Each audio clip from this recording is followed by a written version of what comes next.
On May 9, 2001, at the National Press Club in Washington, D.C., an unusual and unprecedented event took place. Over 20 individuals from the highest levels of the U.S. military, intelligence and aerospace industries, NASA international air traffic controllers, scientists, radar operators, pilots, and other experts with rarefied credentials and extremely high security clearances all came together to share their experiences concerning extraterrestrials and UFOs.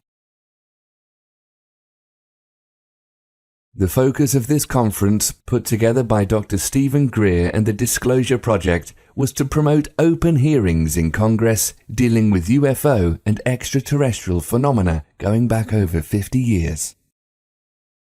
It was an astonishing series of testimonies. Here were a couple dozen seriously credible witnesses coming forth on the national stage to talk about the most bizarre events imaginable. Dozens of incredibly surreal accounts right out of a Spielberg film. But the witnesses are all dead serious, highly intelligent professionals of rank and stature, and in fact were in these positions because of their quality of mind and character.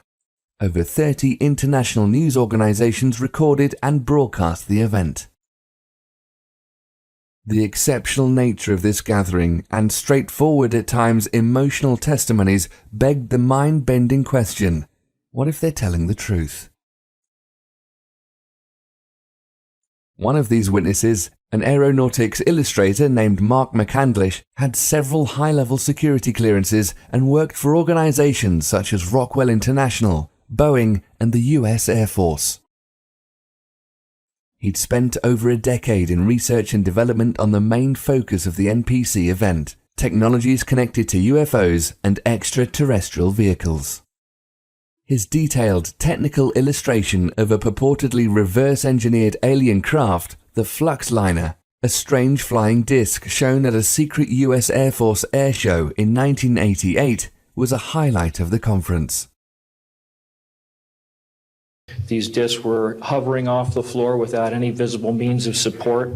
They were referred to as alien reproduction vehicles, also nicknamed the FluxLiner because they used high voltage electricity. This is a diagram that I made based on a sketch that Brad Sorensen did for me in rough form, and subsequently cleaned that drawing up and made it much more accurate. This is his story.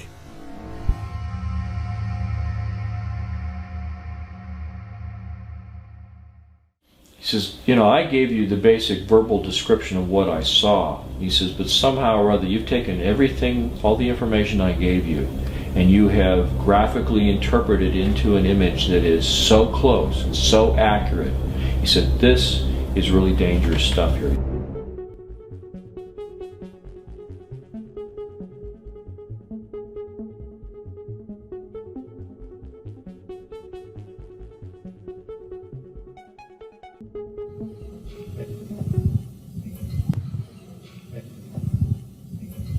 Deanne Divis with United Press International. Could you please address the vehicle that there was a drawing displayed of? Why would this vehicle be on display at an air show? What is the power source that you are asserting is going to be so very useful? And how can you determine that this vehicle is not something that is being developed, by a government agency? In fact, I think that was the testimony. This is an alien reproduction vehicle, and just to be clear, this means that it is based on advanced anti-gravity and zero-point energy propulsion systems. They are being manufactured by a consortium of companies that include Lockheed Martin, Northrop, SAIC, and other corporations. But this is not a jet internal combustion system at all. It is actually kicked in by a type of electric power source, and it then accesses this ambient zero-point energy field that is responsible for all matter and energy existing, and by special configurations and what have you, it causes a cancellation of mass inertia and an anti-gravity effect. They do have superluminal capacity, in other words, faster than the speed of light capacity. I think Mr. McCandlish and other witnesses that he's identified could go into more of the technical physics of it.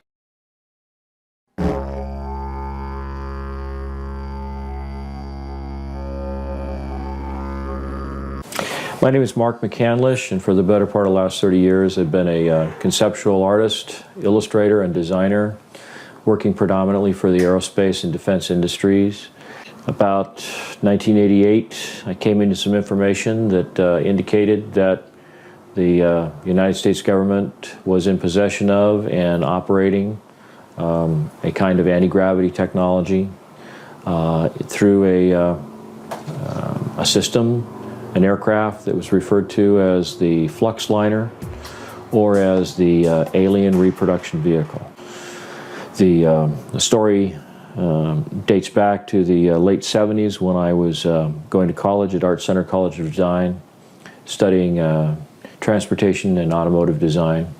Had a friend there by the name of who had a number of classes with. I switched over to an illustration major before I left. I spent a short time working in the special effects industry in Hollywood, and then left that job to work in the defense industry for General Dynamics.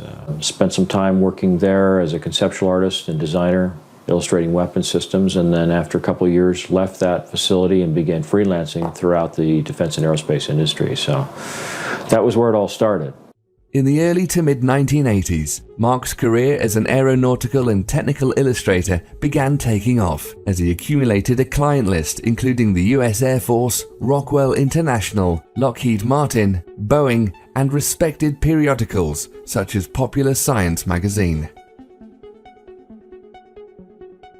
He became well-versed in conceptual design at the highest levels of the US military, industrial, and aerospace programs, and often called upon to generate classified and highly proprietary material. At the time, this was around 1985, 1986, and I had been freelancing for about 4 years at that point. Done a lot of work for Lockheed, a lot of work for Rockwell, and a little bit of work for Boeing. And so I was establishing a reputation and had occasion to talk to an awful lot of experts in the field, various parts of the aerospace industry, so I had an idea of what was going on in terms of the technological development that was occurring in the industry at the time.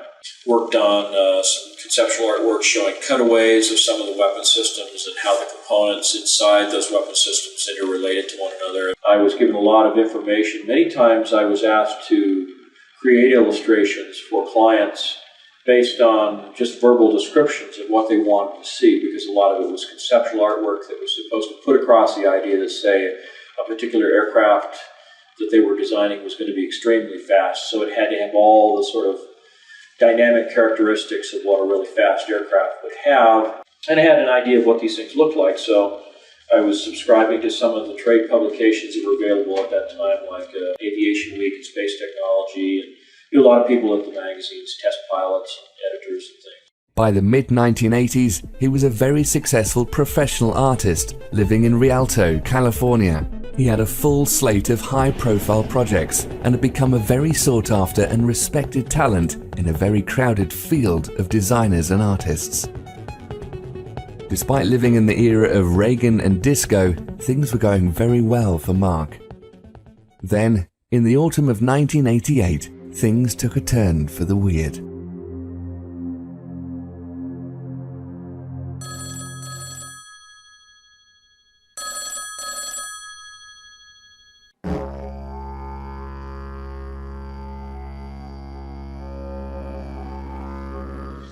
Well, it turns out that this was in October that the magazine hit the newsstand. It was a November issue of Popular Science. It was called the Mach 5 Spy Plane. And a friend of mine from college, Brad, had seen this cover illustration and opened up to read the story, and he recognized my name, and he called the art director. He passed along my phone number, and the next thing you know, I get a phone call, and this fellow calls up and says, "Hi, Mark, it's Brad." And remember me? And I said, "Yeah, we were in the transportation design curriculum at Art Center in Pasadena when we studied car design." So we got reacquainted, had lunch together, and it turned out that just a few weeks beyond that, a local Air Force base, Norton Air Force Base, was having a big air show.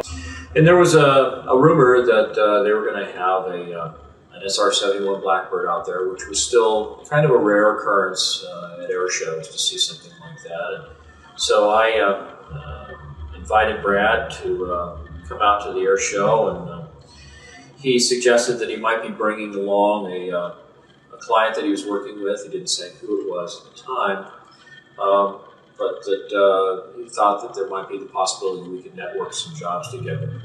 So we arranged to meet together, and at the last minute, I got a second call from Popular Science to do yet another illustration. It was a quick turnaround. They wanted it done over the weekend. It was a quick, $3,000, so I couldn't turn that down. And it was for their February of '89 edition, with the cover story being about the X-31, which was an experimental aircraft program. So did that illustration, and Brad went ahead and went to the air show.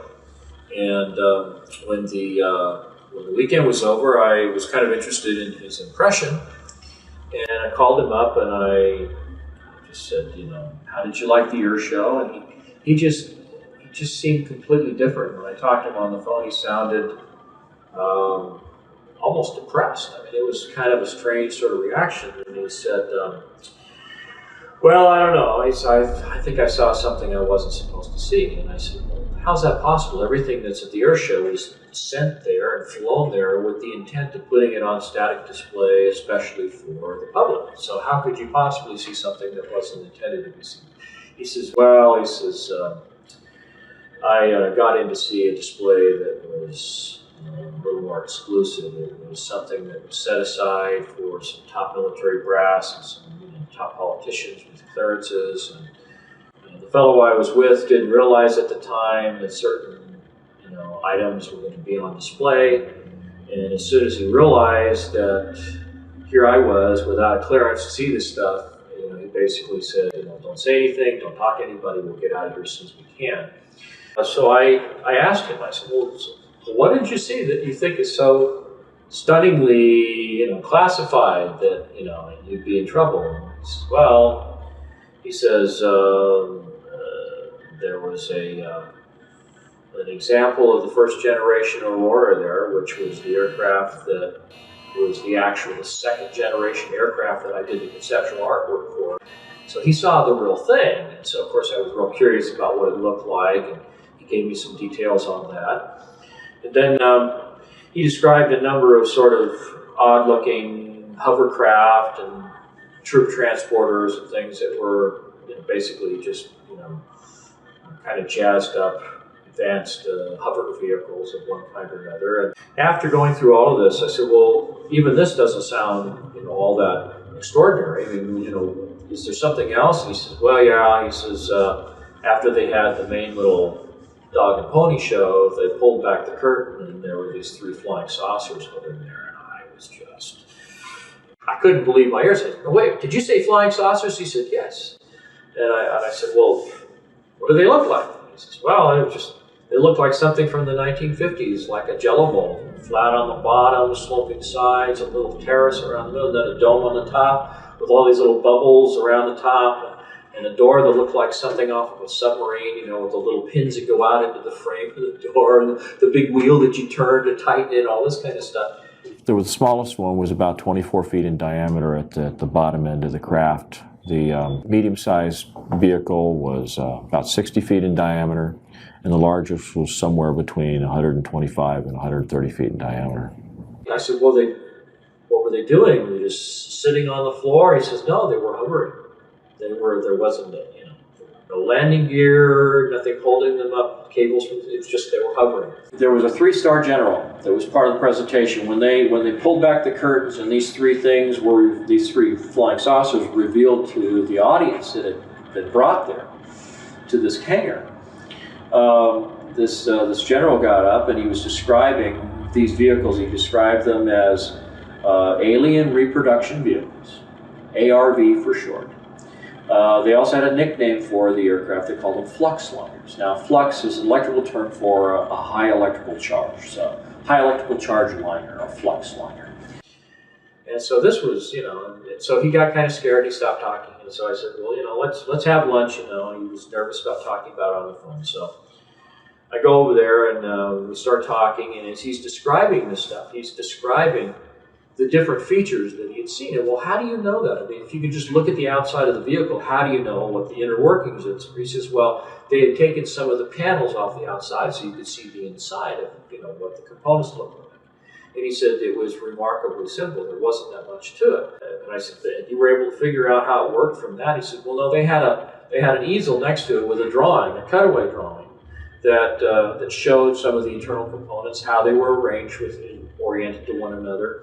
And then they had a little a TV monitor with a tape player below it that was showing this continuous loop of this thing sitting or hovering over like a dry lake bed out in the desert somewhere. And as you would watch the tape, this thing would went from a hovering position, made these three little sort of hops going to the side, and then as the camera followed it, just went straight up and disappeared outside. He was down to nothing in just a matter of a second and a half or so. One of the things that this general had said during the presentation, one of the things that really stood out in Brad's mind was that he said that these vehicles were capable of light speed or better. The aircraft looked very old, like it had been around for decades. It had chips in the paint and runs, and you could see fingerprints and smudges and boot prints where somebody walked up the side of it, this kind of thing. And he said that the paint that was on the outside, it looked like they'd taken a bunch of powdered lead, mixed it into a resin, and then they just brush painted it right on the side of the aircraft. It looked like it was slapped together in somebody's garage,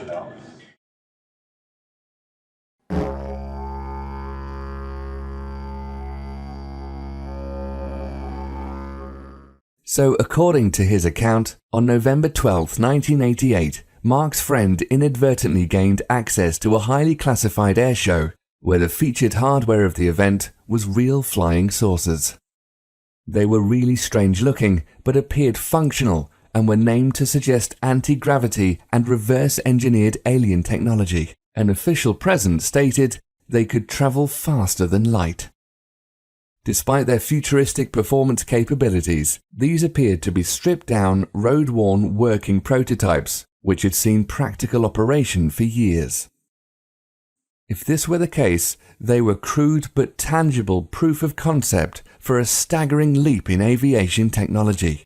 They used extremely advanced electromagnetic or field propulsion, as opposed to solid or jet fuel, nuclear power, or any other commonly known conventional means.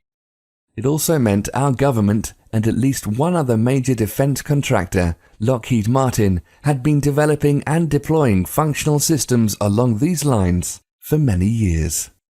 To both McCandlish and Brad, who'd been working professionally for some time within what they thought were the highest levels of aeronautical design, this odd system was a sucker punch from the future.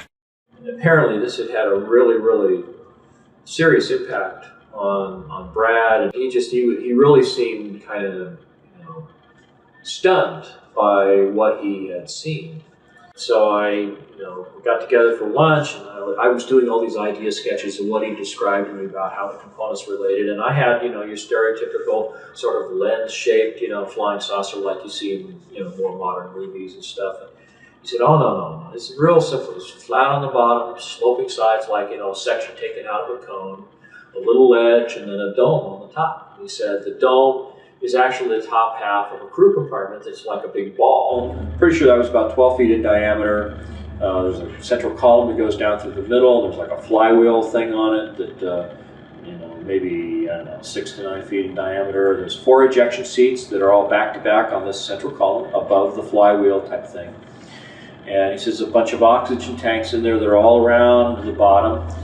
And he said the bottom is this huge capacitor array. It's probably maybe 12 to 14 inches thick. It's shaved off at an angle on the edges, looked like it had been put on a big giant milling machine, and they milled off the edges at a 35-degree angle. He said there's a series of these plate capacitors. I said, well, do you think that this is functioning like the Beethrow-Brown effect, like these experiments were done back in the 60s with levitating things with electrostatic fields and stuff? He said, well, that may be it, but he says, they told me, he said, one of the things I saw was that it was using zero-point energy, it was using scalar energy. Really? Well, I've been corresponding with Tom Bearden for about 8 years at that point. We talked many times, mailed letters back and forth, talked on the phone and things. Okay, so what we have is we have a very strong argument that neither the scalar photon, that is the time-polarized photon, nor the longitudinal photon, which is over in 3 space, are individually observable. But if you somehow can combine the two, they are observable as the instantaneous quantum potential. And so I had a sense of what zero-point energy was about, and there were a lot of talk about longitudinal waves and scalar waves and cyclotronic weapons and all this kind of stuff. And so I've been following this for a while, reading Tom Bearden's work and things. So I had a pretty good sense of what Brad was talking about, which he was a little surprised about, that I would know this already. So he opened up to me a little bit more and began telling me more and more about it. When Brad finally became frustrated with my questions, he sat down while we were in his office together, and he did this rough sketch, which I still have to this day, 22 years later. And he just sat down, and right where we were sitting there at his table, he just kind of sketched out with an ink pen on a piece of legal-size white paper, and put some some little handwritten call-outs around the edges that described the number of capacitor plates in each one of the little sections, that there were they were so wide at the end, and the crew compartment was definitely about 12 feet in diameter. Just kind of put all these things down as close as he could remember to the way they existed. And so I sat down with all this information, and I just began sort of drafting it out. It was at this point Mark began putting his formidable skills as a conceptual illustrator to work in uncharted territory.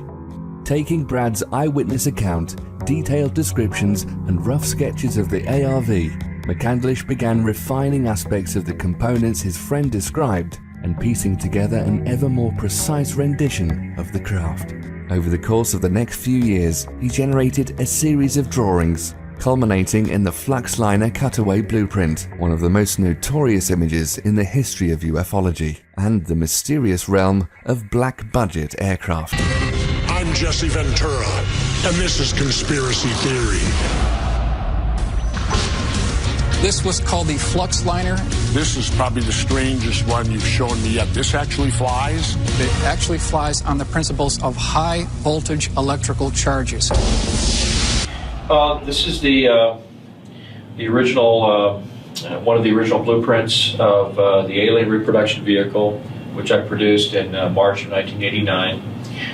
It was put together by accumulating a lot of verbal testimony from Brad and later from a number of other sources, including Ken Sellen and some other people that I talked to who had some contact or information about the vehicle.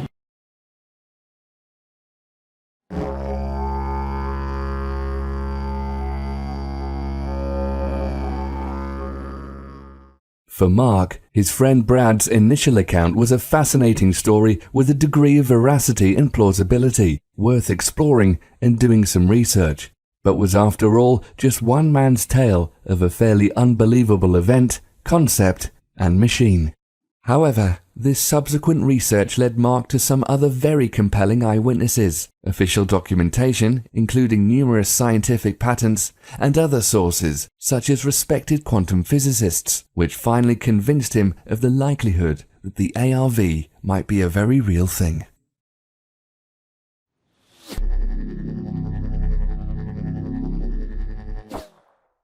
The first verification of the story that I picked up on the alien reproduction vehicle was around 1991, 1992. It was the first air show at Edwards Air Force Base where they actually had the B-2 stealth bomber on display.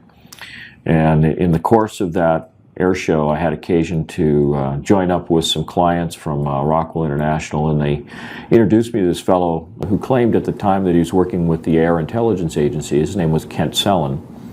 He claimed that he had inadvertently seen this same craft at Edwards Air Force Base North Base facility in 1973. And I said, when, how, where, what were the circumstances? He says, well, I was a crew chief. He said, I worked on Bill Scott's plane when he was a test pilot.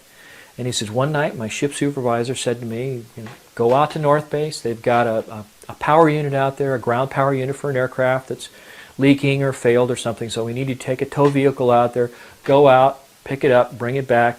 Well, instead, what happened is he comes up off the dry lake bed, rolls right up on the tarmac, and is going down these rows of hangars. They're all Quonset-style hangars back then. And he stops in front of the first one with the doors cracked, expecting to find this defective ground power unit. And what does he see? He sees this flying saucer sitting in the hangar, hovering off the ground. So I said, well, what happened? He says, well, this thing, was flat on the bottom, sloping Sides, a little ledge around there, and then a dome on the top with these little glass things on top. Looked like there was a camera under each one. And I said, really? He said, yeah. No, no landing gear. It was hovering. And I said, let me borrow your pen. So I took out a Kodak lens cleaning tissue package that I had in my camera bag. It was the only thing I could think of to draw on. I did a quick sketch of this alien reproduction vehicle as described by my friend Brad Sorensen back in 1988. And I said, is that what you saw? And he says, oh, you've seen one. And I said, no, but I wasn't sure until this moment that the story was absolutely true. And so that was when I knew there was a second point of confirmation. He says, I wasn't there for 15 seconds and I heard footsteps running up to me. Before I could even turn around and look, he says, there was a machine gun barrel at my throat, another one over here, and he says, a gruff voice says, close your eyes and get on the ground or we're going to blow your head off. So they put a hood over his head, blindfolded him, hauled him off, and they spent 18 hours debriefing him. He was forced to sign some non-disclosure documents about that, but then was given some additional information about it, details about the ejection sequence for that vehicle and so forth, things that Brad didn't know anything about. So that gave some validity to what he was saying.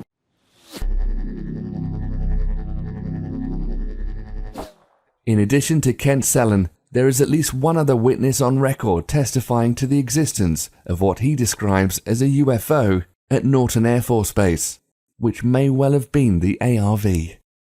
I can discuss Norton Air Force Base, and that as a result of all the military airlift command bases under me for their facilities, that there was one facility at Norton Air Force Base that was close hold. Not even the wing commander there could know what was going on.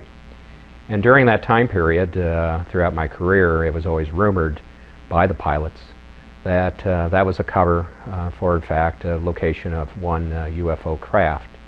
And the reason for that location was folks that could come out, land at Norton, play golf, be part of a golf tournament, and so forth, and during that process could go by the facility and actually see the UFO.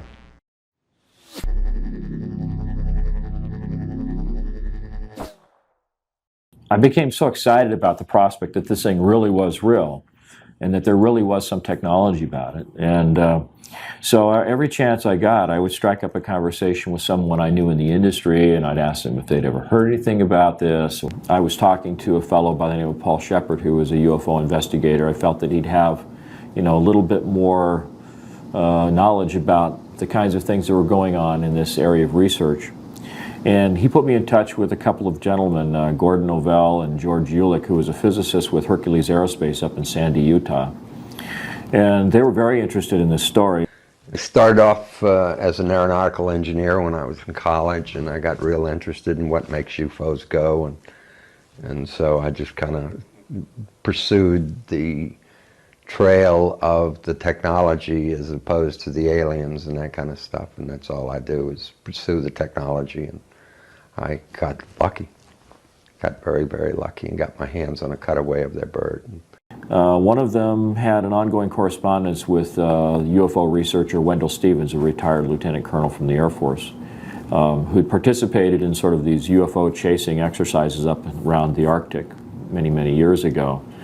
So Gordon sent a request off to Wendell Stevens saying, we know that you have this big photo archive of all these different UFOs that have been seen over the years. Do you have any photography that even resembles what we're describing in this drawing that I had done? And it turned out that there was a case. I obtained photographs that were taken in 1967 by a military pilot, Harvey Williams, flying a C-47 for the Air Force at 12,000 feet, approximately 25 miles southwest of Provo, Utah. This particular vehicle matches the so-called ARV in all proportions and respects in terms of the detail of the shape of the craft. It really bore a striking resemblance to the ARV, with one possible exception, and that was that the synthetic vision system, little bubbles that accommodated the camera systems on the outside of this thing, were quite a bit larger than the ones that Brad had reported. And so when I thought back to something that Brad had said, and that was that many of the components on the ARV, like the ejection seats and the camera systems, were all off-the-shelf components. He said that the ones that he saw in 1988 looked just like the little bubbles you see hanging from the ceiling in the casinos in Las Vegas. So when I thought back to the camera systems that were available in 1966, of course they were much larger than they were in 1988, and so the larger acrylic bubbles seemed, to give some veracity to the photography as it was presented in these pictures taken by Harvey Williams. One of the things that came up in the investigation was the fact that a number of the witnesses starting in 1988 described the vehicle that they saw as looking like it had been around for a long time. Chips in the paint, fingerprints, greasy handprints and that kind of stuff. The material around where the Zeus fasteners brought the panels together, all chipped and scratched and stuff like it had been around for a long time. When I talked in 1991 or 92 to Kent Sullen, he clarified that he'd seen this thing in 1973, which was, 15 years or something earlier than that. And then the photographs from Wendell Stevens showed that this thing may have been operational as early as, June or July of 1966. So it certainly supported the idea that this thing had been around for quite a while, maybe even earlier than that.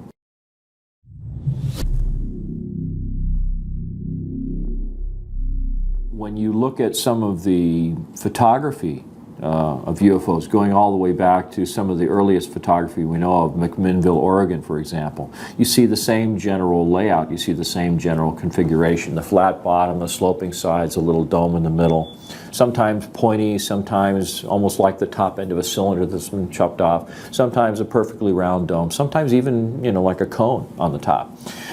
So it suggests that, there's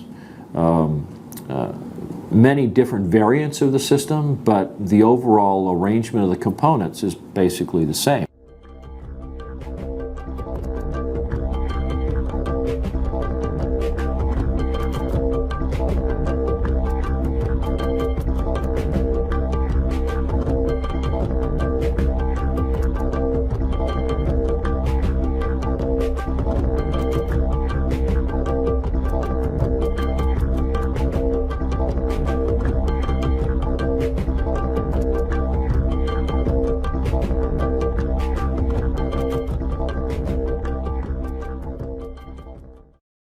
And I kept saying to myself, this is just too much of a coincidence. Maybe this goes back a lot further than anybody knows.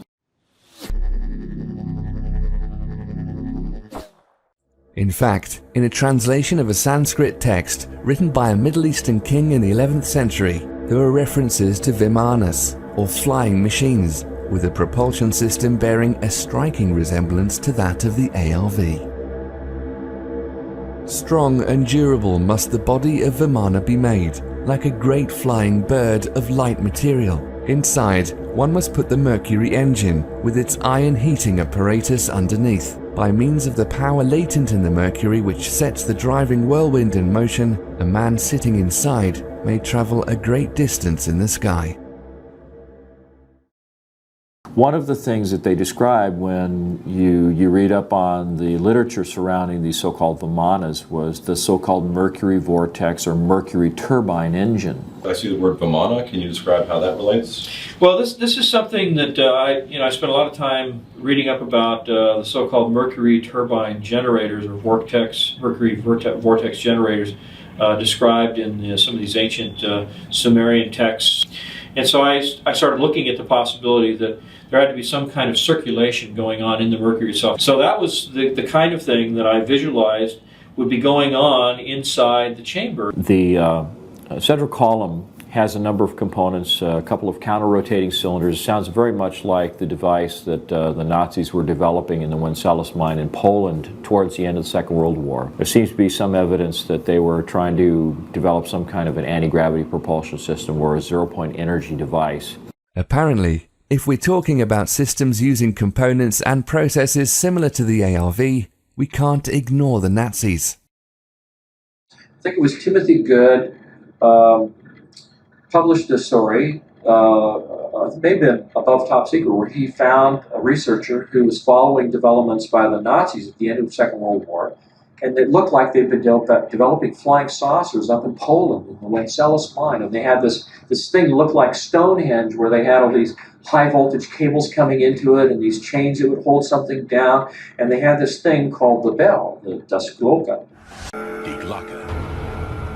The bell. That was down in this mine in Wenceslas, and that it involved a ceramic dome, and it had two cylinders inside with a mercury solution circulating in it. The two cylinders were inside an electromagnetic field, and they were counter-rotating, and they had this mixture of mercury, thorium, and beryllium. Now, it looks like there's a high-voltage electrical discharge that's being sent through the mercury, and that is somehow doing something that enables this anti-gravity effect to occur.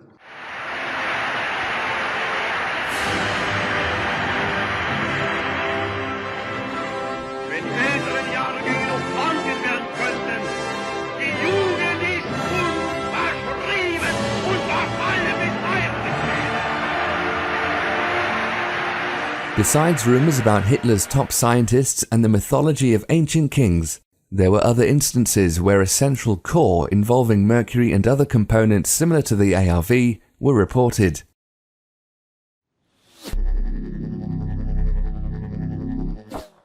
At one point, Mark contacted and interviewed possible UFO abductees to gain insight on the technology they may have seen in the alien craft, something he had in common with McDonnell Douglas in the 1960s, and possibly numerous other corporate and government entities since the 1940s.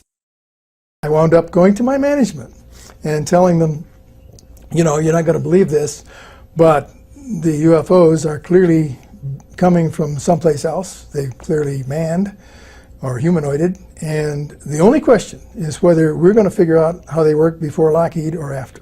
And so as a result of that, the company at that time, which has now of course been bought by Boeing, over several years put in about $500,000 worth of research effort under my direction to study gravity control techniques and also analyze UFOs. We hired a police detective to interview witnesses, abductees. We had experimental work and theoretical work. So it was kind of a fun project.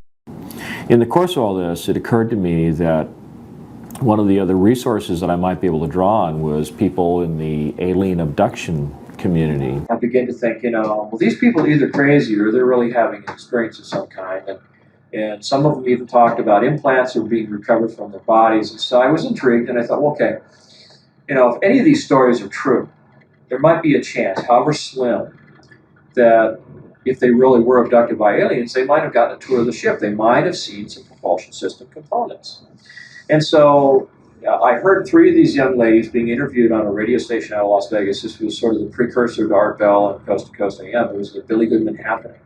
And he was interviewing Cindy Vodovos, Melinda Leslie, and Alicia Davidson. Contacted the station. They put me in touch with these three young ladies. I interviewed them individually, and much to my surprise determined that these young ladies seemed to be bona fide examples of the phenomena, with implants that could be seen on medical MRIs. So what I did was I simply asked them to describe what they saw, and without disclosing anything that I already knew about the components inside the alien reproduction vehicle, I found that these young ladies, at least one of them in particular, was able to describe not only components that strongly resembled the ones that were inside the alien reproduction vehicle, but they were also at a higher level of sophistication that actually gave additional clues about how the ARV actually functioned. Alicia Davidson described being escorted into the engine room and seeing the propulsion system components. And it involved a central column that was made of a transparent glass-like material. She said there was a silvery fluid that was spiraling upward at the bottom of this column. Down in kind of this well that was in the center of the spacecraft was this little tiny flywheel-like mechanism spinning, which matched the ARV also. And this is at a point when this young lady had never seen any of the drawings that I'd done of what the ARV was structured like. I was just, talking about propulsion components in general. But then she said that when you looked across this little well, in this lowered floor area in the center of the room, there's like a guardrail around it. She stood there. You could look across, and she said it looked like the below the deck she was standing on was this glass-like material with these coils of wire going through it. And they were spaced out in the same proportions as the ones on the URV. The thing that she said that was most significant was that the column itself was rotating in one direction, and the flywheel was spinning in the opposite direction. There was counter-rotation, which is something that's often been reported in UFO sightings. You see components on the craft that are spinning in opposite directions. Back here on Earth, the scientific community has been busy since the end of the Industrial Revolution. There have been dozens, perhaps hundreds of US and international patents dealing directly with electrokinetics and electrogravitics, going back to the turn of the last century. It would be safe to assume private industry and the military have also been working on a great deal of related applications off the public record. In short, since Nikola Tesla's first experiments with pushing electricity around, mankind has had a thing for anti-gravity.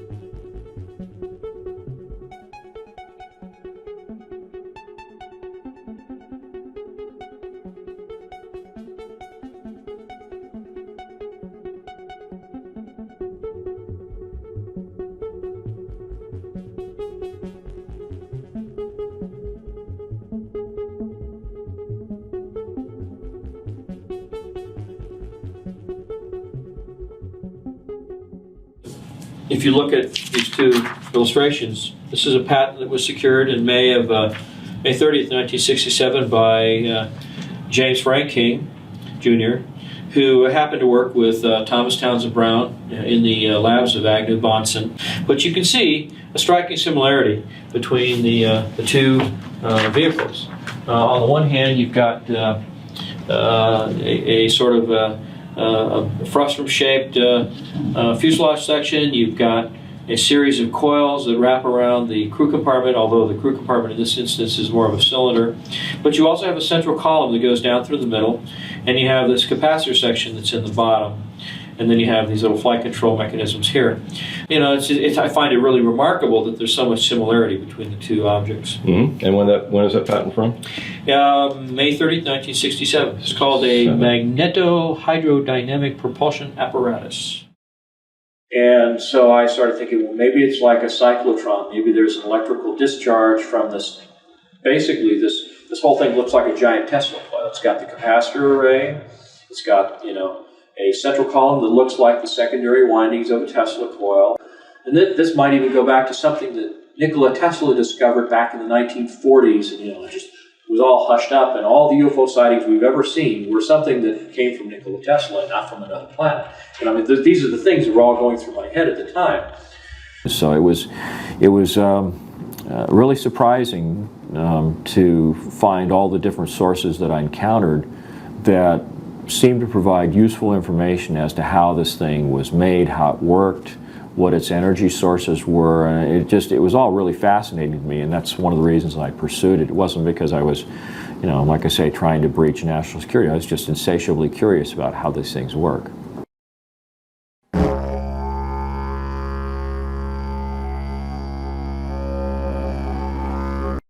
he said it was remarkably simple. There wasn't that much to it.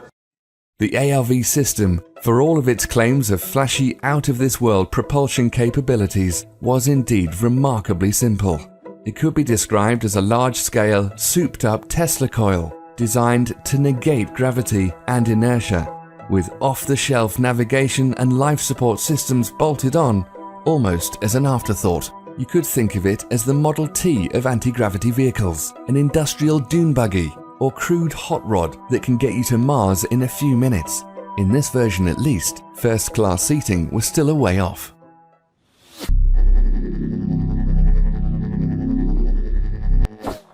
From everything I've been able to gather, it helps to understand what some of the components are. There's a large capacitor array on the bottom of the craft. It's in the smallest version, it's 24 feet in diameter.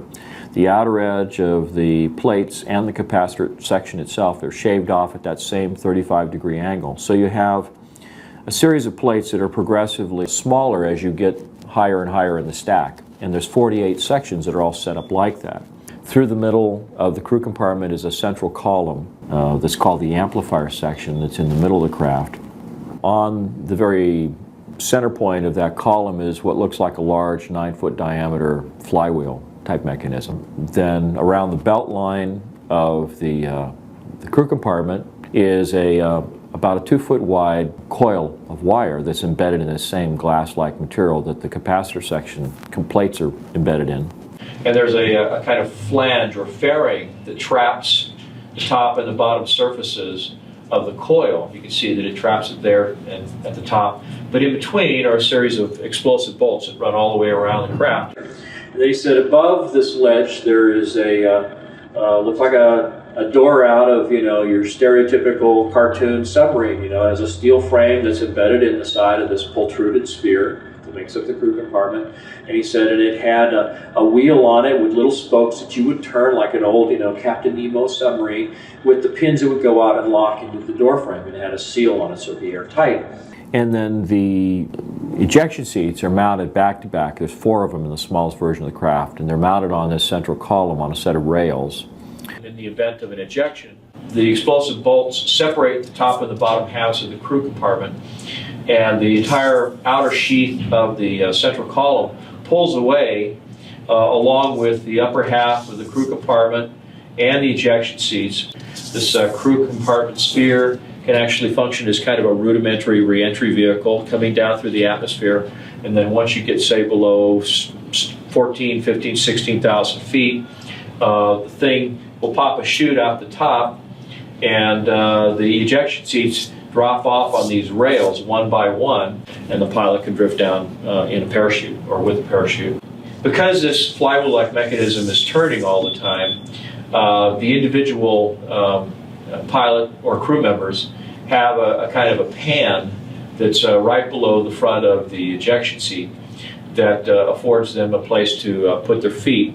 Now, the control system on the vehicle, on the ejection seat that the pilot sits in, on the one hand it looks like a high voltage potentiometer, or like a rheostat on the one side, that has a couple of big heavy duty cables that come out of it and goes into the central column. And that's basically the amount of power that he has in the system. And on the other side, there was sort of an inverted J-shaped piece of metal that came up and over like that had a sphere on it. Now, on the bottom of the sphere, there is a sort of a bowl that's sort of slightly larger in diameter, but it conforms to the shape of this sphere. Of all the components of the ARV, the navigation system, while perfectly logical and even elegant in its design, has to be the strangest one. It's an entirely unknown paradigm in steering an aircraft or anything else, yet makes perfect technical sense. If one were to make the case for truly alien aspects of the alien reproduction vehicle, this might be the first example they'd use. The sphere itself appears to be a kind of a domed arrangement where you have a number of fiber optic leads that come into the sphere, and for each one of the 48 capacitor arrays there's a series of sensors that are then used to sort of relay information to the individual plates. And so then on the bottom of this you have a bowl that moves around and can be used to convey the commands of the pilot in terms of what he wants to do in terms of shaping the field around the vehicle. And right in the center of that bowl is a kind of laser diode that sends a laser beam up into the underside, the inside of this sphere. And so as the bowl moves, that laser is sort of scanning around on the inside of the different sensors that are responsible for each of the capacitor sections. Then will, there's a series of relays that will open up and close and let a certain amount of energy in, or prevent it from going in. And when it's dead center, it means that all of them get the exact same amount of information. You just go straight up. If you want to bank to the right, then you bank this to the right. It sends the laser signal over to the opposite side of the dome, and it says that the opposite side of the craft is going to get more energy, so it banks in that direction. It's kind of like in a helicopter, in the swash plate of a helicopter, when you want to bank to the left, you create more deflection in the main rotor on the right side so that it begins to bank to the right, or bank to the left, excuse me. So it's kind of the same principle. Then you have an oxygen supply that's strapped to the lower part of the central column down here in the lower part of the crew compartment. You have a much larger set of oxygen tanks, and these are all protruded vessels, by the way. There's no steel or aluminum in terms of the oxygen supply in the vehicle. There was also a pair of oxygen tanks under the seat, and that was assuming that maybe you had to eject, when you were 25 or 30,000 feet, and you needed some air to get you from up there down to the place where you'd actually be able to breathe ambient air. I said, well, were there windows? And no, there weren't any windows. He said there was a thing called a synthetic vision system. And he said there were 6 or 7 of these little plastic bubbles around the top of this thing, one on the very top in the center, and then maybe 6 around about halfway up from where the ledge was to the very top, and they were spaced at even distances. And he said in each one there was a little CCD camera. So the synthetic vision system was set up so they would take 2 cameras and it would have a converging point of focus in those 2 cameras, so that it would just be like looking through a set of binoculars. So you'd have a left and a right eye view, and it'd give you a 3-dimensional view outside the vehicle, but with no windows.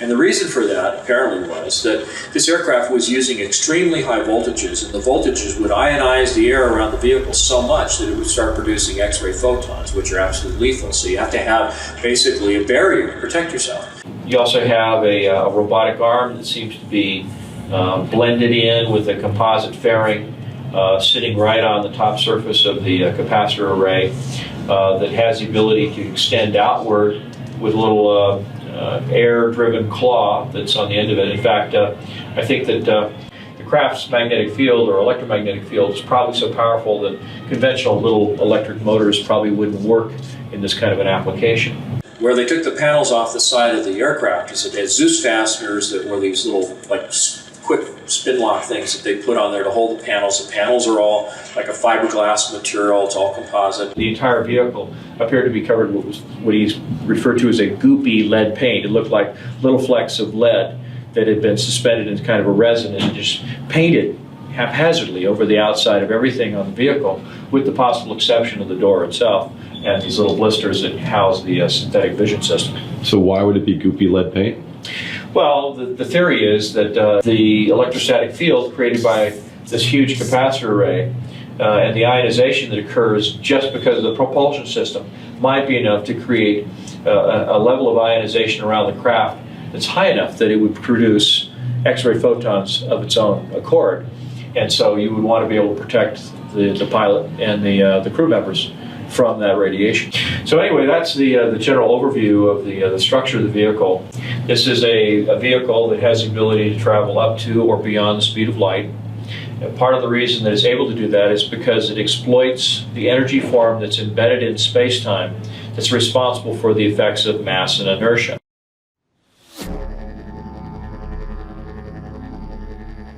So here we have a configuration of various components, creating a system that's somehow capable of producing and maintaining an insane amount of energy in a concentrated field around the vehicle.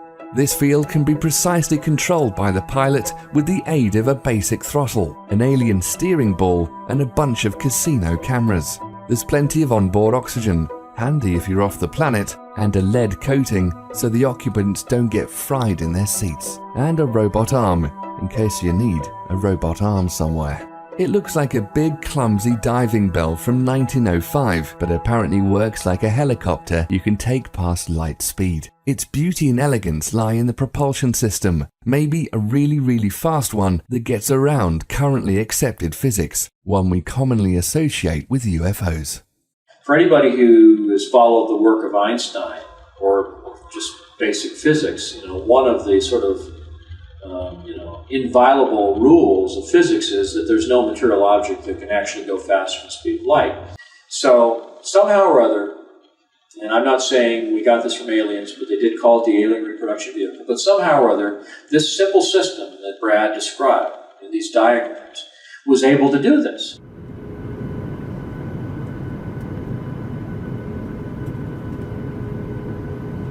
So I began looking at the scientific literature. I was looking at this scalar energy, anything I could find on zero-point energy, scalar energy, quantum zero-point fluctuations of the vacuum, I think is the more technical physics term that they use in the literature. And it turned out that there really were scientific papers that were being published by a number of different scientists, Hal Puthoff, Bernard Haish, Alfonso Rueda, who just happened to work at Lockheed Skunk Works, by the way. So I started noticing the names and where they worked and what they do, what they were talking, what they're publishing. And it occurred to me that, maybe these are people who have some insider. So I started looking at that. I started looking at the things that Hal Puthoff had said. In the middle of last century, physicists made an astounding discovery. And that is what we ordinarily consider empty space isn't empty at all. Even if you go to the far reaches of outer space, it turns out that rather than emptiness, what we call the vacuum is really a seething cauldron of what we call quantum energy, or zero-point energy. Zero point just simply means that even if you froze the entire universe down to absolute zero, froze out all motion, where everything would be as quiet as you could possibly get it, this energy is still there. It was predicted by the mathematics of quantum theory, but the numbers were so large.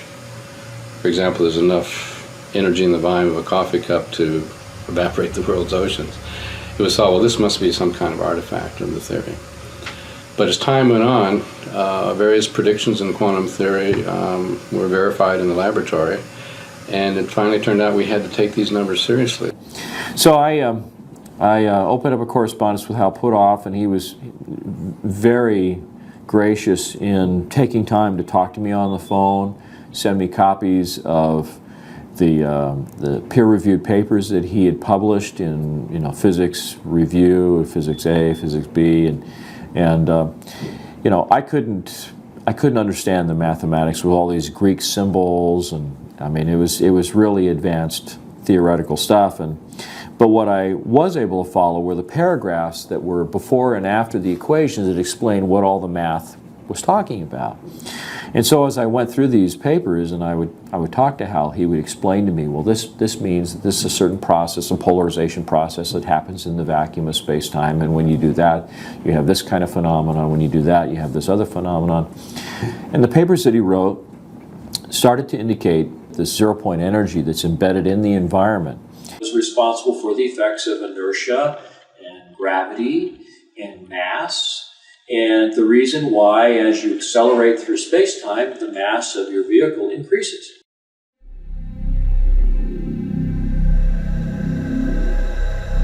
So in a sense, if you find the right way to do it, you can actually sort of reduce the mass of an object. And if you can do that, then of course it takes less propulsive force to push it around. It means that it can go a lot faster because it's not limited by the amount of mass that it increases to as it accelerates. In fact, it may in fact be a situation where the faster you go, the more energy you have available to continue the acceleration process, and at the same time the mass is becoming relatively less and less and less. So it really enables the possibility of being able to go faster than the speed of light without violating general relativity, and that was the most fascinating aspect of the whole thing.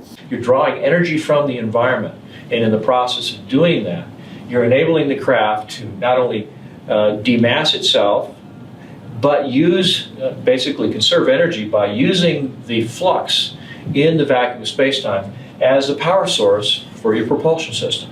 So literally, the faster you go, the more energy you have available that you convert into propulsive force, and the lower the relative mass of the vehicle becomes. So it's actually sort of an inversely proportional kind of a relationship. Most scientists, with an instant response, would think on special relativity terms and say, well, the velocity of light is a limitation. You can't go faster than the speed of light. And therefore, to conceive of us exploring stars or other people coming here, it's too far. They just can't get from here to there. We might explore our own solar system, but that's probably as far as we're going to get. But the truth of the matter is that in general relativity, that's not the case. There are options there. That limitation now has begun to evaporate due to the new understandings and predictions coming out of general relativity. So that's not the issue. And so I was starting to learn about the technology and how it might be playing a role in the function of this craft.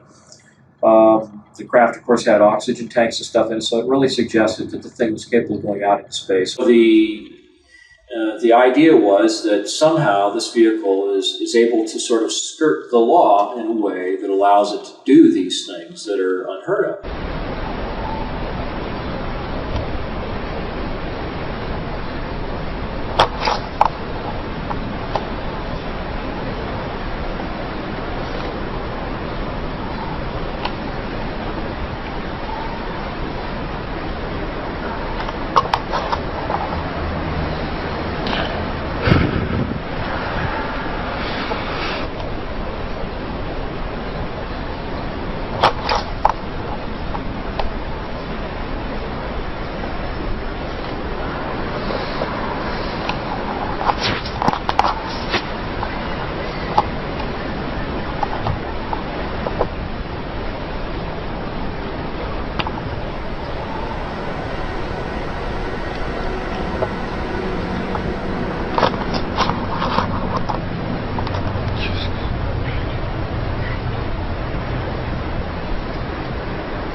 Well, I understood that, there were probably, some kind of a powerful electrostatic field involved with the capacitor array.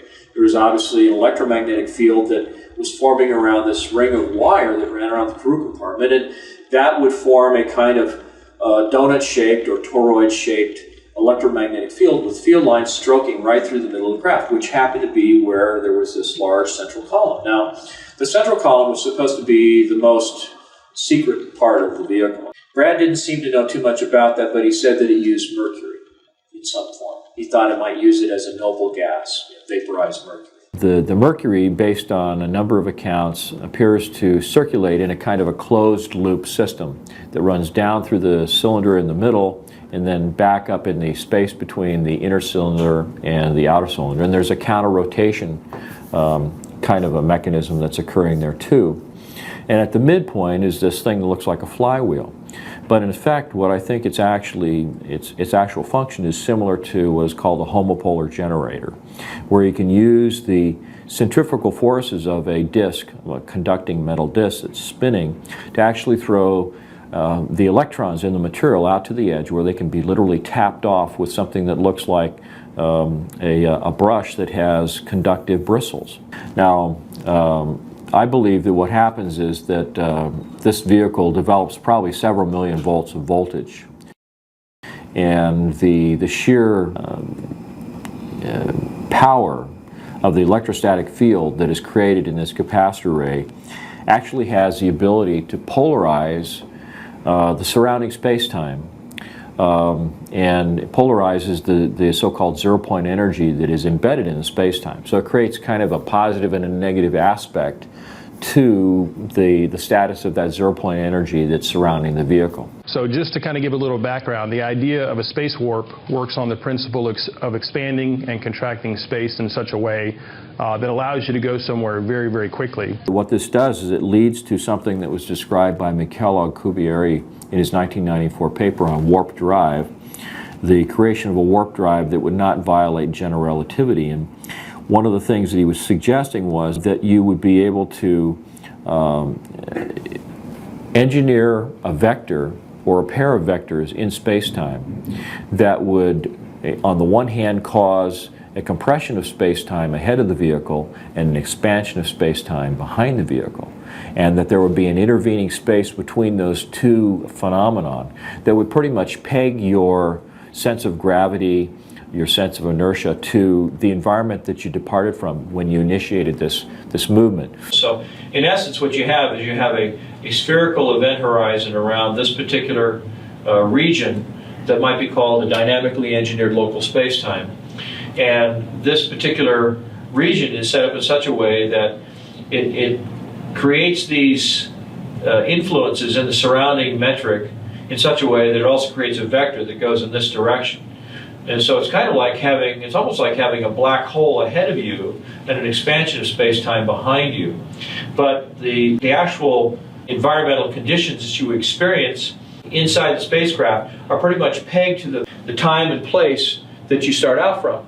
So you don't have any sense of G-forces or being moved around. You don't have any sense of acceleration, because the entire pocket of space-time that you're encapsulated in is being accelerated by the vectors that are created around the system. So it's uniformly accelerated. The space-time pocket that you've created, the vehicle itself, the crew, the cargo, everything is moved as one complete package. And so there's no sense of acceleration. But what it allows for, according to Alcubierre's calculations, is what he was calling an arbitrarily large speed, which suggests something in excess of the speed of light at superluminal speeds.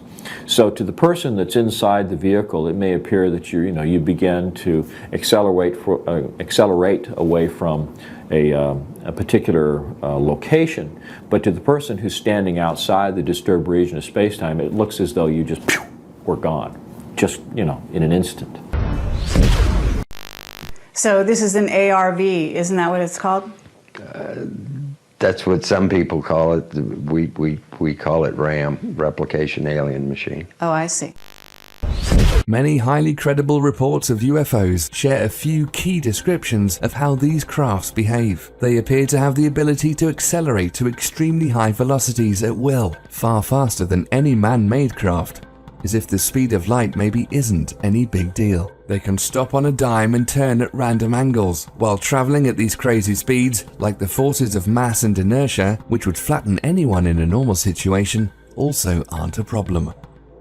And they're silent, without any visible rockets, jets, or exhaust of any kind, like they're pulling the energy they use out of thin air. Superluminal speed, mass cancelling, and ambient field propulsion. All apparently standard in the mid-80s model FluxLiner. This makes the ARV a seriously badass means of getting around, and kind of a missing link between Roswell and one of these.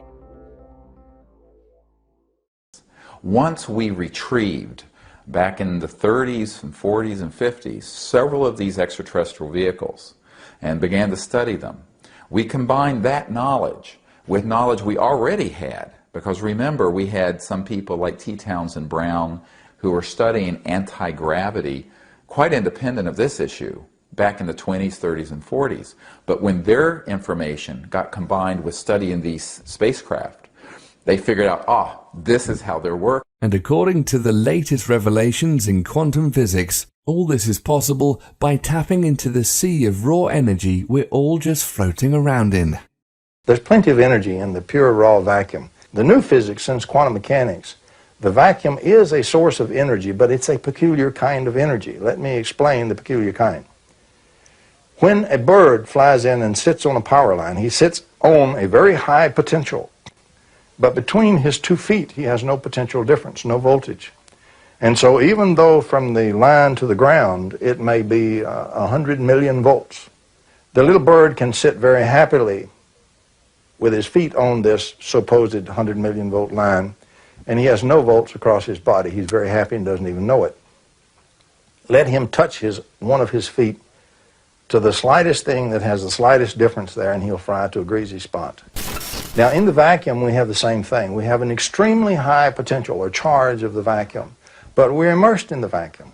So they were modeling the universe as being sort of this empty, material-free environment that had this energy that was embedded in it, almost like a fluid in a way, that it had all of this potential that you couldn't see until you found a way of driving it out of this homogeneous sort of state of equilibrium and getting to do usable work.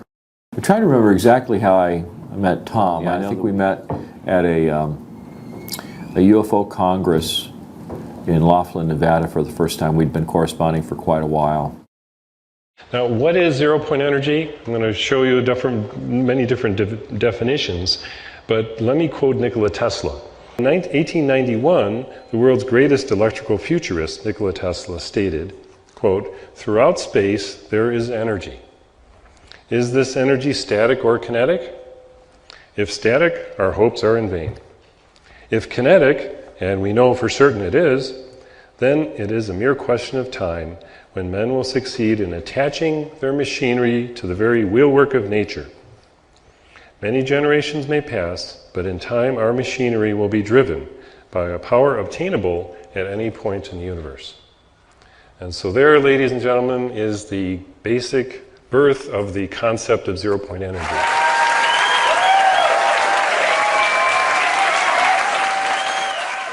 The real issue becomes, is this new technology something that's so advanced and so far out there that it's really beyond the scope of our modern civilization? Is it something that's so hard to achieve that it requires such a tremendous amount of development that it would cause the economy to collapse?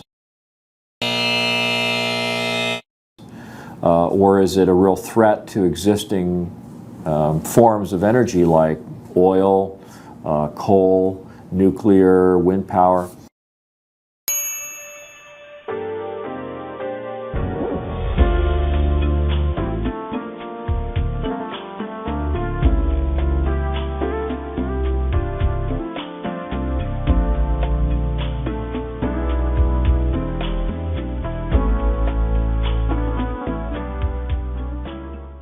By the mid-50s, they knew that this would be the end of the oil cartels and the international financial petrodollar system.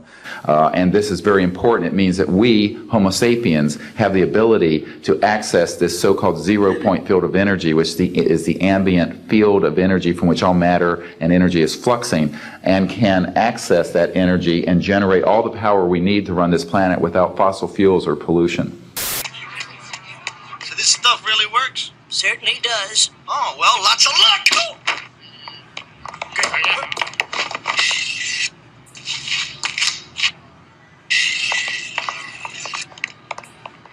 Technologies connected to UFO and extraterrestrial vehicles, if declassified and used for peaceful energy generation and propulsion, would solve the looming energy crisis definitively, would end global warming, would correct the environmental challenges that the Earth is facing. When I got involved with Dr. Greer and the Disclosure Project, I was very excited. And it was an opportunity to go to Washington and maybe have an opportunity to talk some real-life politicians about what the potential of this technology might be. I was really hopeful that we would see some kind of a door open publicly, and that the government would show that it was willing to have a conversation, a dialogue about the technology.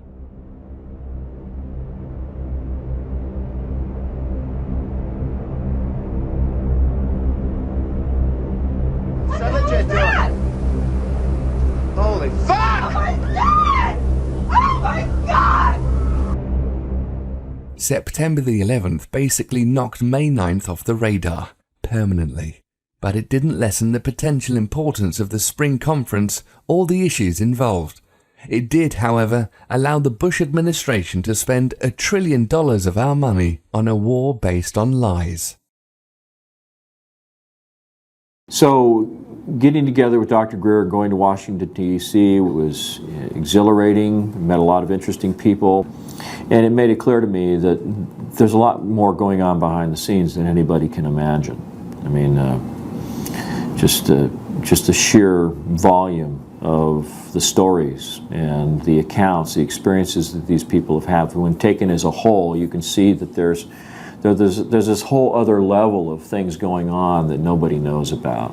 And there's a handful of people that may have an awareness, an overview of all that, but how it's affected me, well, that's a good question, because I can think of a lot of things that have happened to me that, if I didn't sit down and seriously analyze all the facts, I might be able to attribute it or blame it on, you know, talking about flying saucers, talking about the alien reproduction vehicle. When I finally did get around to making a copy of this original drawing in the form of blueprint, I sent a copy to Brad. And one of the first things that he said to me on the phone was, and he wasn't kidding when he said this, he said, you know, Mark, he says, this drawing is about as accurate as you can get. He says, every detail, every aspect of it is right on the money. He said, it is so accurate in every way. He says, this has to be probably one of the most dangerous illustrations you've ever done in your life. And he says, and if you're smart, he says, you'll tear up the original, you'll throw it away, and you'll never talk about it again. When it was all done, the CIA, one of the CIA men told the people they were now sworn to secrecy that this meeting never happened and this event never happened. You don't necessarily write anything down. You don't write anything down. And you keep it to yourself. It's a need-to-know basis only. Well, I thought, gee, this is something that we have to keep quiet, and that was verified by the chief of security. So I got the feeling that somebody was monitoring my activity. And there was one point at which I wasn't home at the time. The phone rings. My girlfriend, Michelle, picks up the phone, and a voice says to Michelle, you better tell your boyfriend to stop doing what he's doing or he's going to be in really deep trouble.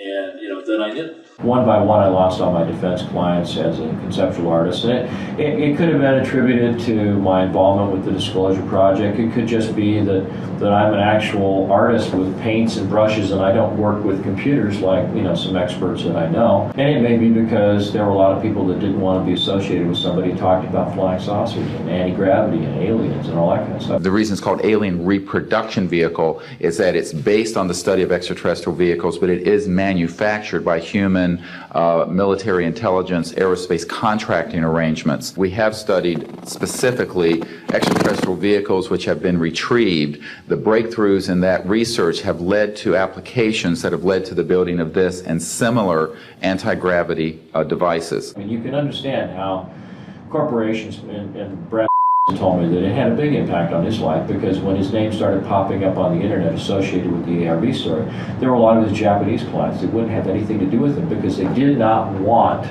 any of that kind of reputation tarnishing information associated with their product and their brand. And so, you know, he did everything he could, and I've minimized, you know, my mentioning of his name, except where it comes to, you know, historical documentation of what's happened to him and I and other people I know. But I feel terrible in some respects because, you know, I was encouraged by Dr. Greer to name names on camera, and I wasn't ever really sure what doing that meant in terms of protecting identities or protecting people, other than making some footnote in history that this person came forward, said something, and then whatever happened, happened. I had threats on the phone. I had the IRS come up and take all my money, take all my cars. In fact, that's what happened to a guy in Canada. He had a machine the size of a shoebox that was supposed to put out enough power to power your home, and it was very unusual. Well, he was very open. He would give demonstrations. He wanted some investor to give him $1 million to sell the rights, and you know, he was doing all the wrong things. Sure, of course. And then one day they came with a SWAT team, surrounded his house, confiscated all his machines, put him in jail, and said, if you want to get out of jail, you have to sign this paper that says you'll not work in this technology any further. So the pretense of why they arrested him, they claimed that he was harboring weapons of mass destruction, terrorism weapons. They create a very time-stable pattern. It's sort of like, look... Again, 14 times. Oh, by the way, Mel, what's your phone number you're calling from? Maybe... Yes. We should write that down. Okay, because they find it's coming from your end. Not from here. Something out of West Coast is causing this. Okay. So you might check that out with the police over there. I noticed clicking on my phone. I'd call someone and my voice would be echoing. There were all these weird sounds like someone else was hanging up the phone after I'd say goodbye, but I wouldn't hang up, you know. So I had the feeling that I was being watched. I started feeling like maybe I was being followed. There were just, things, cars that would make a number of turns, and then, when you look at them, they'd turn off, that kind of stuff. And you've actually heard a couple different stories about people being shut down when they're trying to implement this. Or killed. Or killed. Yeah. I mean, there's many times I lay awake at night with my 9mm under my pillow, loaded, and I wonder why they haven't killed me. I honestly do. And if I woke up tomorrow on the other side of the veil, I wouldn't be surprised, honestly. I really wouldn't. Because I know how serious the technology is. I know that it's real. The storyline basically is that there's a lot of work going on in the aerospace industry that would indicate that we have black projects that have gone even darker, and that there's work being done on electrogravitic, on scalar technology, etc., that we don't even think that those in Congress or even in the military that approve black budgets are aware of. I've seen copies of inter-office correspondence among defense contractors that openly stated that they felt the technology was a fundamental enabling technology, that it had all kinds of different defense applications, but it also had a lot of serious civilian applications that would be beneficial to humanity as a whole, to the environment. It seems obvious that someone, perhaps a group, maybe some kind of a rogue civilization within our society has captured the technology. They're exploiting it for their own aims, for their own interests, whatever those might be. There's not a sliver of doubt in my mind that it exists. That it's being exploited in some way, whether it's for intelligence collection, whether it's for logistical support, whether it's for retrieval of raw materials from the asteroid belt. I have no idea why or what it's used for. All I know is that it's extremely advanced. It's being used more and more. I can only say that all the people who've sought to figure out what's going on using the Freedom of Information Act have kind of overlooked the fact that if this was a purely corporate endeavor and not a government-sanctioned endeavor, that it may be one way in which the technology can be completely overlooked and skirt the reach of the Freedom of Information Act. Because if it's considered trade secret or corporate property, so to speak, or controlled by corporations, it may be possible that they could keep this secret for a very long time. Even with people actively in the government that know that it exists and maybe have contact with some of these corporate officials that control the technology. So, you're kind of left with a big question mark as to where's all this advanced technology going and what's it being used for? If there was somebody that had this sort of interstellar trade program going on with another civilization, that would be very interesting, but I can't understand why they would want to keep that quiet. It would seem like such a mind-expanding, enlightening thing for people to know about. Maybe we'd stop shooting at each other and start thinking about how can we get along with the people on, stars or star systems, that are around us. So it's hard to say. That the outer edge of this large 24-foot diameter disc causes the phone to ring.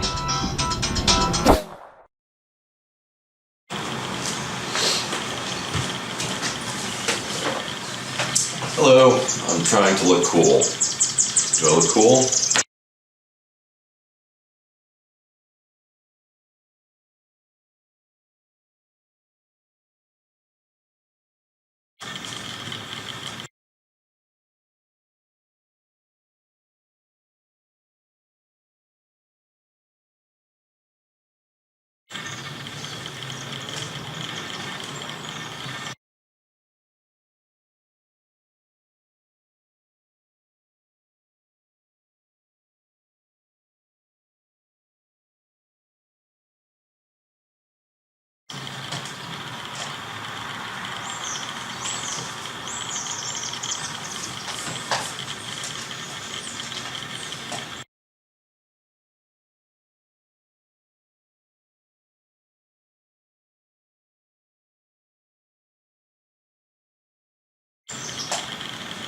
Hey.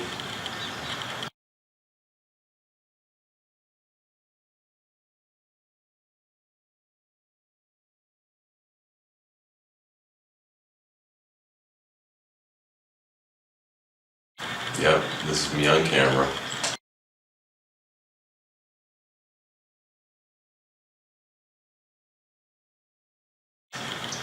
Okay.